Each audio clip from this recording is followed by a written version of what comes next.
Agora, quanto às perguntas que vocês me fizeram em sua carta, digo que é bom que o homem não toque em mulher. Mas uma vez que há tanta imoralidade sexual, cada homem deve ter sua própria esposa, e cada mulher seu próprio marido. O marido deve satisfazer as necessidades conjugais de sua esposa, e a esposa deve fazer o mesmo por seu marido. A esposa não tem autoridade sobre seu corpo, mas sim o marido. Da mesma forma, não é o marido que tem autoridade sobre seu corpo, mas sim a esposa. Não privem um ao outro de terem relações, a menos que ambos concordem em abster-se da intimidade sexual por certo tempo, a fim de se dedicarem de modo mais pleno à oração. Depois disso, unam-se novamente, para que Satanás não os tente por causa de sua falta de domínio próprio. Digo isso como concessão e não como mandamento. Gostaria que todos fossem como eu, mas cada um tem seu próprio dom, concedido por Deus. Um tem este tipo de dom e outro aquele.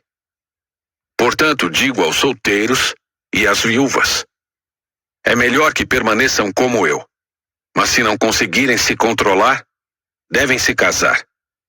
É melhor se casar que arder em desejo. Para os casados, porém, tem uma ordem que não vem de mim, mas do Senhor. A esposa não deve se separar do marido. Mas se o fizer, que permaneça solteira ou se reconcilie com ele. E o marido não deve se separar da esposa. Agora me dirijo aos demais, embora o Senhor não tenha dado instrução específica a respeito.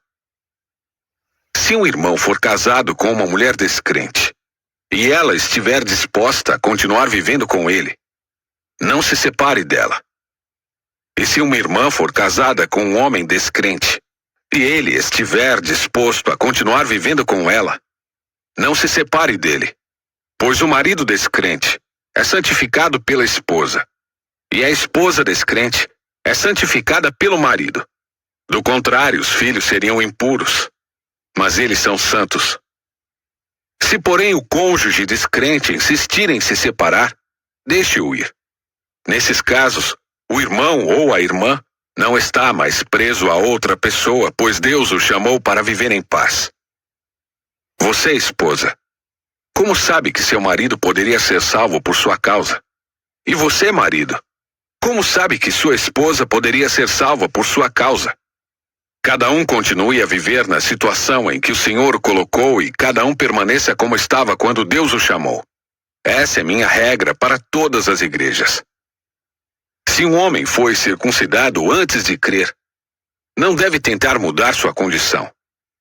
E se um homem não foi circuncidado antes de crer, não o deve ser agora, pois não faz diferença se ele foi circuncidado ou não. O importante é que obedeça aos mandamentos de Deus. Sim, cada um deve permanecer como estava quando Deus o chamou. Você foi chamado sendo escravo?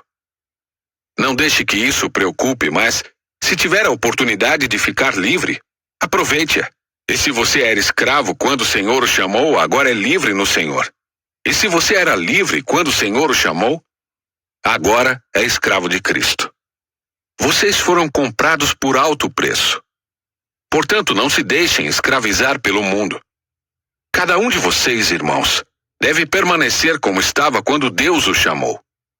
Quanto à pergunta sobre as moças que ainda não se casaram, não tenho para elas um mandamento do Senhor. Em sua misericórdia, porém, o Senhor me deu sabedoria confiável e eu a compartilharei com vocês. Tendo em vista as dificuldades de nosso tempo, creio que é melhor que permaneçam como estão. Se você já tem esposa, não procure se separar. Se não tem esposa, não procure se casar. Se contudo vier a se casar, não é pecado. E se uma moça se casar, também não é pecado. No entanto, aqueles que se casarem em tempos como os atuais terão de enfrentar dificuldades. E minha intenção é poupá-los disso. Irmãos, isto é o que quero dizer. O tempo que resta é muito curto. Portanto, de agora em diante, aqueles que têm esposa devem agir como se não fossem casados. Aqueles que choram, que se alegram ou que compram coisas, não devem se entregar totalmente à tristeza, à alegria ou aos bens. Aqueles que usam as coisas deste mundo não devem se apegar a elas, pois este mundo, como o conhecemos, logo passará. Quero que estejam livres das preocupações desta vida. O homem que não é casado tem mais tempo para se dedicar à obra do Senhor e pensar em como agradá-lo. Mas o homem casado precisa pensar em suas responsabilidades neste mundo e em como agradar sua esposa. Seus interesses estão divididos. Da mesma forma, a mulher que não é casada ou que nunca se casou pode se dedicar ao Senhor e ser santa de corpo e espírito. Mas a mulher casada precisa pensar em suas responsabilidades aqui na terra e em como agradar seu marido. Digo isso para seu bem e não para lhes impor restrições. Quero que façam aquilo que os ajudará a servir melhor ao Senhor, com o mínimo possível de distrações.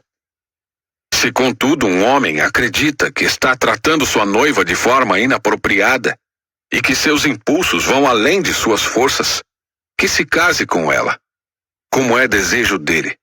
Não é pecado. Mas se tiver assumido um compromisso firme e não houver urgência, e ele for capaz de controlar sua paixão, faz bem em não se casar. Portanto, quem se casa com sua noiva faz bem, e quem não se casa faz melhor ainda. A esposa está ligada ao marido enquanto ele viver.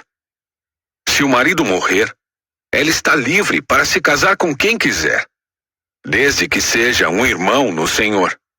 Em minha opinião, porém, seria melhor que ela não se casasse novamente. E creio que, ao dizer isso, lhes dou o conselho do Espírito de Deus.